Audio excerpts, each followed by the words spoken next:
Today we have the privilege of taking a look at and reviewing and driving the 2019 Ferrari Portofino. First things first, guys, I gotta say, I was looking on YouTube for content on this car and I could barely find anything. So very, very excited to bring you guys an in-depth review on the Ferrari Portofino. And first things first, this is the replacement for the Ferrari California. The first model Portofinos were the 2019s, which means, well, if you're looking to get a bargain on one of these cars, getting a 2019 used version of this is about the most bargain you can get. So let's see what this thing really has to offer, and should you get excited about, well, dreaming about owning this car, or if you're seriously looking to purchase one, is this the one to get? And a little bit of a spoiler, guys, this is a very unique car. I had to change my expectations a lot after driving this thing, and we'll talk about what I mean by that. First things first, though, let's go ahead and pop the hood and take a look at what is powering this thing. And don't worry, we will appreciate the exterior in just a second if you couldn't see with your eyes how beautiful this thing is. But let's go ahead and pop this hood, and oh my gosh. Guys, Ferrari's not perfect, but their design team on the exterior, the interior, the engine bays is always almost perfect. Some cars are perfect, but like the 488, for example, I think that car just belongs in a museum. But anyway, under here is a 3.9 liter twin turbo V8. And by the way, guys, this car has around 34,000 miles on it, driven hard, and everything feels phenomenal. I mean, Ferraris are reliable cars, so I would not expect any serious reliability issues with this setup that we're working with. Which, by the way, this thing produces 591 horsepower and 562 pound-feet of torque. Those are some pretty serious numbers. If you're comparing this to the predecessor, the California T, starting in 2014, that thing made 553 horsepower, so a jump of around 38 horsepower, which honestly, that's not a ton. But before we dive too deep on that, let's talk about that when we're actually driving. And apologies, little dirty, guys. I drove this thing like 300 miles up to Boone, North Carolina, and let's just say I drove it pretty hard on some curvy roads. And I have a lot to say about that, by the way. Not all positive. Before we do, let me touch on the exterior, which also is not all positive. Let me explain. The front end of this, the whole car is beautiful, right? I'm sure we can both agree with that. But the front end, to me, does not scream Ferrari. It looks like Jaguar came in and helped with the design. Like, something is just, it's a beautiful car, but something about this front end, I'm just not a huge fan of it, because I like cars for them being their brand, right? So like when Corvette, with the C8 Corvette, they switched to the supercar design, it wasn't really Corvette, it was like Ferrari. And with this, the Portofino, the front end just doesn't look like Ferrari to me. It looks like Jaguar came in and they designed, you know, they had some say in how the front end was going to look. I think the headlights definitely do look like Ferrari, but the combination of the grille, the splitter, the hood, again, there's some Jaguar elements that I see in that. Side view of this car is gorgeous. I don't have anything negative to say at all. I couldn't think of anything negative to say on the side view of this car. Massive Brembo carbon ceramic brakes up front. And unfortunately, guys, the tires equipped on this car are all season, so it's not as grippy as I would like it to be. But it still does the job, trust me. Obviously, carbon ceramics in the back as well. And moving along to the back end of this car, this is Ferrari. Oh, those circular taillights with the exhaust tips, I don't know, it is my favorite part of any Ferrari, is just the back end of it, with that huge, beautiful horse right there, and Ferrari going across right there.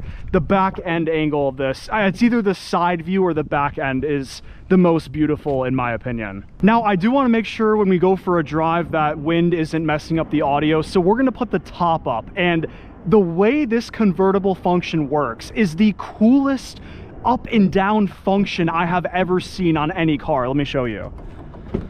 And by the way, we will talk about the interior in just 1 second. Oh, it is gorgeous. I kind of have to spoil it in order to do this, but let's start it up.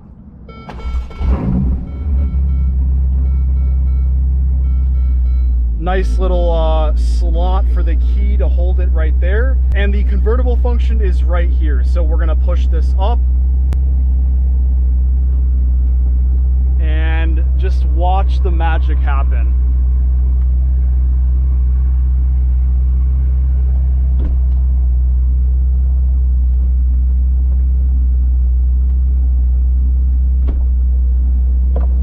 Now, very weird thing about this convertible top, guys, is if you do not keep holding the button until it says roof closed right in there, the system can get stuck. And it actually happened to me on a 2019 Ferrari, guys.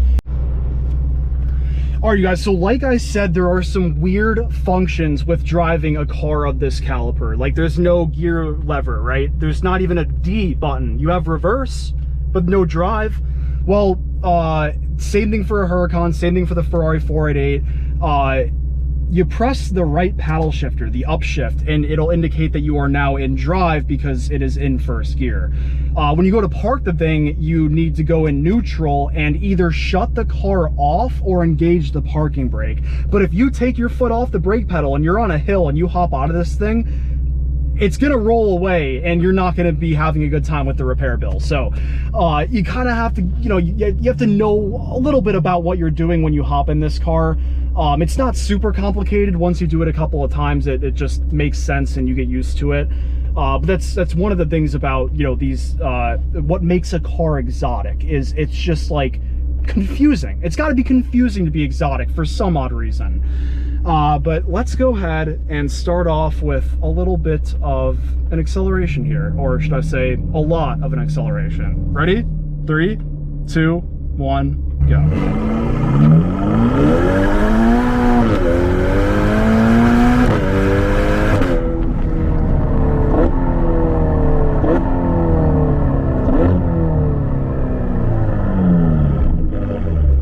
Oh my gosh.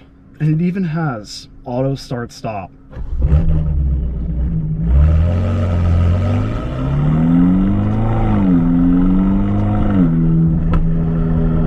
This is one of those cars where you probably don't want to have your radio on, or you don't want to have Bluetooth on and playing music.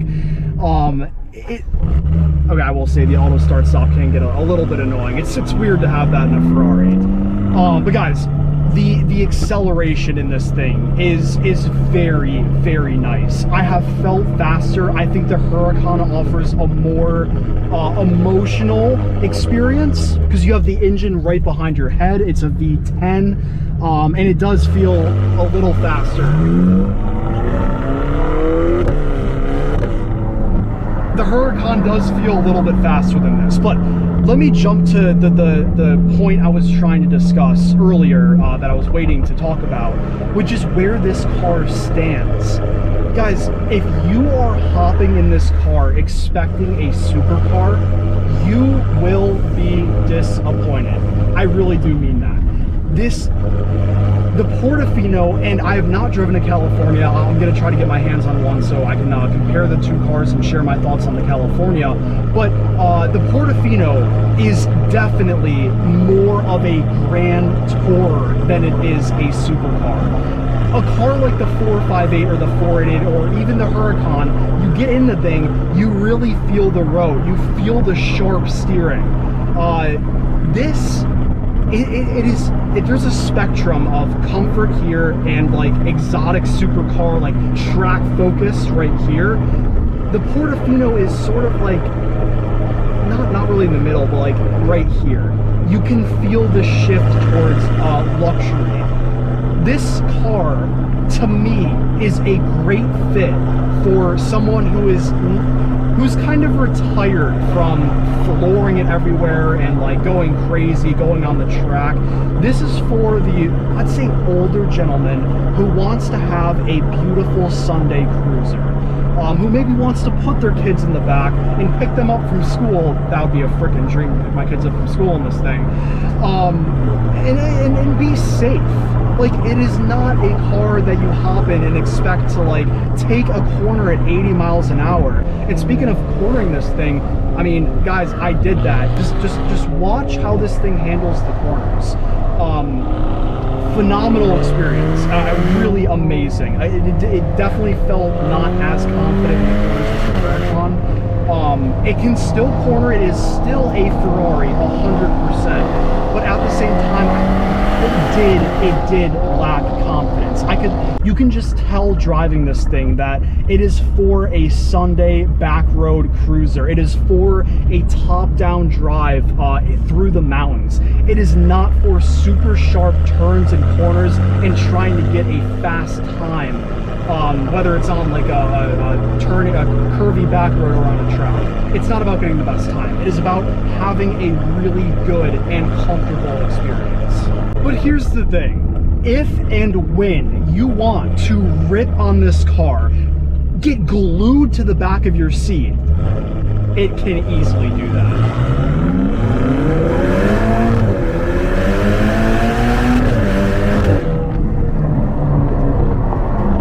Guys, this thing is insanely fast. And let's see how it corners here.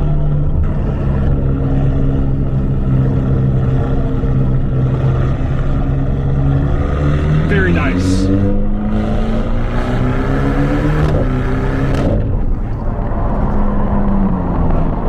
And that's with all season tires, guys. Now, I know I just spent time talking about that this isn't like a super car, right? It's more of a Grand Tour, and it absolutely is. Like, it still corners very nice. It accelerates very nice. But just when you're in the corners, I don't know, you can feel in the suspension that, coming up behind me.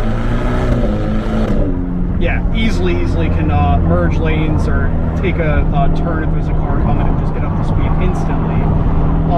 But you can feel in the corners with this car that, and even listening to the exhaust note, if you are prepared to spend $200,000 on a car, there are options for you that will corner a lot better. It will feel a lot more track focused. It will create a much more emotional experience with the way that it sounds. So again, everything here is good. It's just clearly the feel of it is not just for track purposes.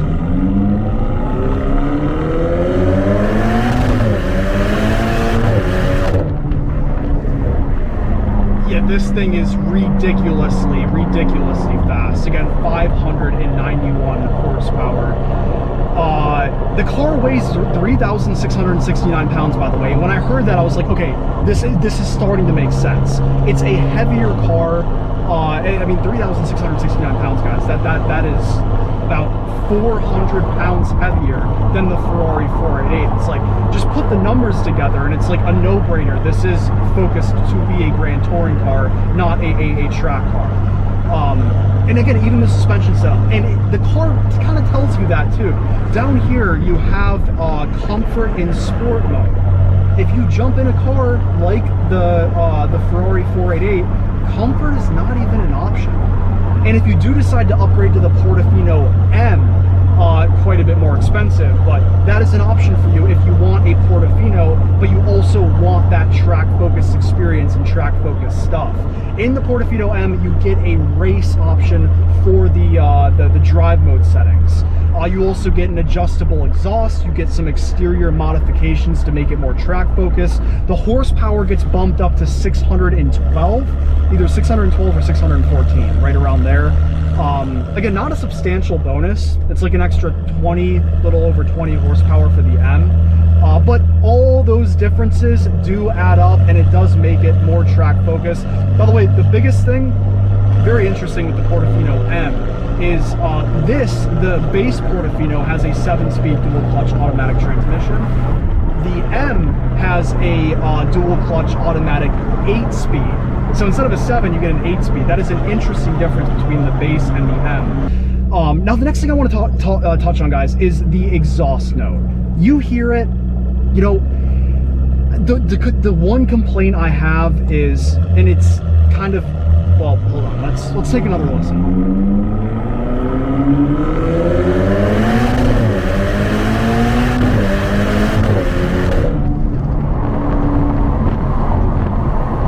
So it's kind of a complaint for me based on my own personal taste, in my opinion. I do like a little bit of backfiring. I do like if you let off the throttle, you hear some gurgles or something. I'm not talking about the AK-47, you know, it's shooting crazy flames and pops, but Ferrari is just that pure racing exhaust note, right? A Huracan, you downshift, it makes that nice V10 downshift with a couple of pops. I like those couple of pops. I like the drama. But Ferrari, in the 488, in the 458, in the Portofino, it's just pure exhaust. It isn't popping. It's just that race note, which is that's just up to your own personal taste. Again, I like a little bit more drama than this, but I can completely understand if you're somebody that's like, pops suck, like those, that's weird, it's all extra. I like the more vanilla racing type note. So that's what you did in this car. So if that is more of your style, then you're going to be very, very happy with the way this thing sounds. I just think still it could be a little bit louder, which, by the way, that is an issue they did fix with the California. A lot of complaints with that exhaust was not present enough, and so here they upgraded it. And if you get the Portofino M, it's even better than this. This is, again, just kind of like a gentleman's GT car. It's not obnoxious, but when you want to listen to it, it does give you that race exhaust note.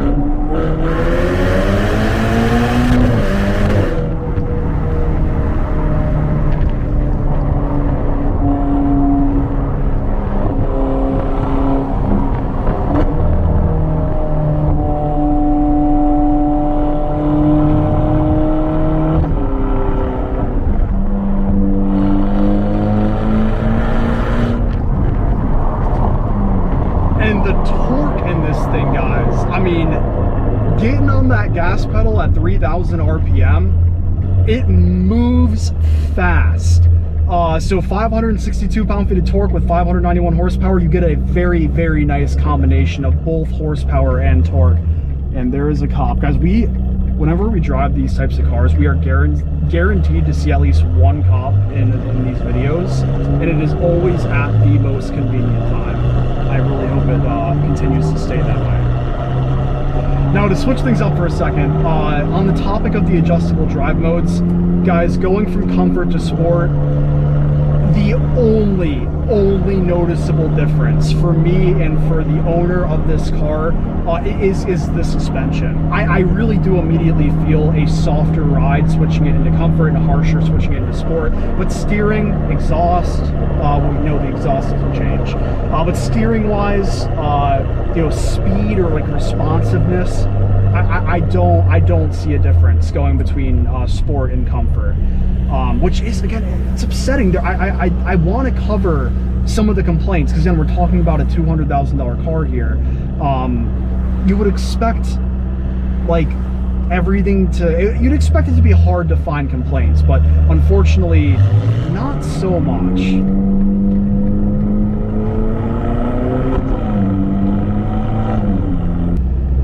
And as you would expect, guys, AC works like a charm.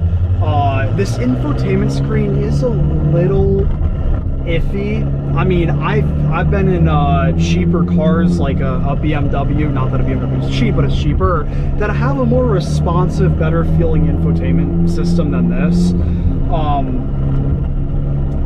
You know, this is a strange car to me.